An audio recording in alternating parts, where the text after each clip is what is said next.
Les démons nés humains sont des êtres sataniques dotés d'un corps humain. En effet, les démons ont le pouvoir de revêtir un corps humain avant même la naissance, à la conception, avant le stade embryonnaire. Les démons nés humains ou humains nés démoniaques donnent l'impression de grandir comme les autres êtres humains. Mais ce sont des êtres supérieurs dès le départ. Leurs dons et leurs pouvoirs magiques proviennent de Satan, leur maître. Les démons nés humains sont présents dans toute la société et dans tous les corps de métier. Ils sont absolument nombreux dans la sphère médiatique, sur Internet, particulièrement dans la musique, le cinéma, la comédie, les vidéos sur Internet, le journalisme, la pornographie et bien sûr la politique, car les idéologies sataniques véhiculées par ces corps de métier influent sur les masses. Les démons nés humains ou démons sous apparence humaine ont un accès rapide à la célébrité, de par leur statut de démon. Par exemple, ils peuvent manipuler de manière paranormale leur nombre de vues sur Internet et leur visibilité.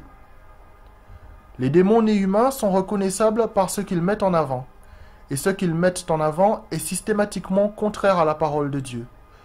Déviance sexuelle, débauche sexuelle, pédophilie, alcoolisme, consommation de drogue, violence, amour de l'argent, starification, célébrité, vedette, star, people, ce qui correspond à de l'idolâtrie, contraire à la parole de Dieu.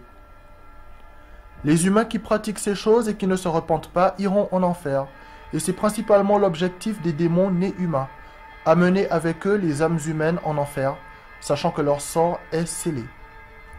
Les démons nés humains ont été évoqués dans la Bible. En effet, les Néphilim étaient des démons nés humains, des géants issus d'accouplements entre des démons et des femmes. Les géants Néphilim sont morts, ne disposant que d'une vie humaine. Beaucoup parmi ces géants ont péri durant le déluge des eaux à l'époque de Noé. Mais les démons, en tant qu'esprits, sont évidemment restés en vie. Ils ont traversé le temps, les époques, les âges.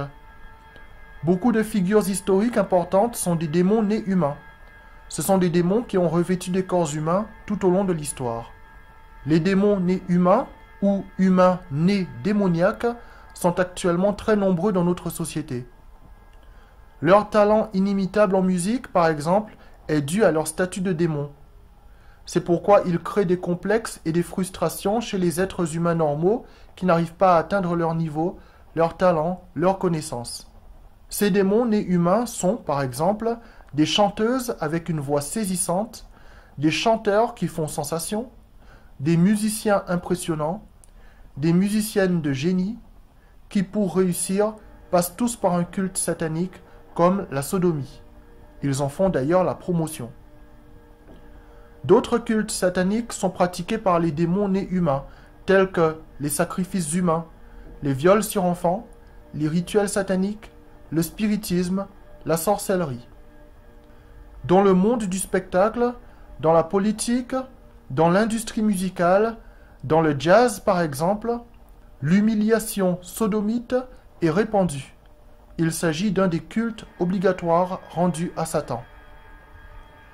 Comme cela a été dit, les démons nés humains ou humains nés démoniaques sont des êtres sous apparence humaine qui créent la frustration chez les êtres humains normaux.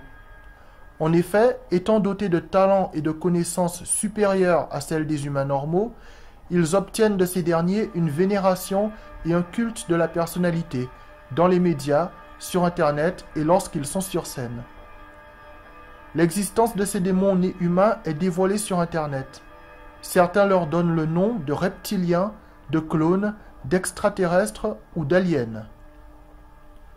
Les démons nés humains ou humains nés démoniaques, ainsi que les démons spirituels, périront avec Satan lors du jugement dernier.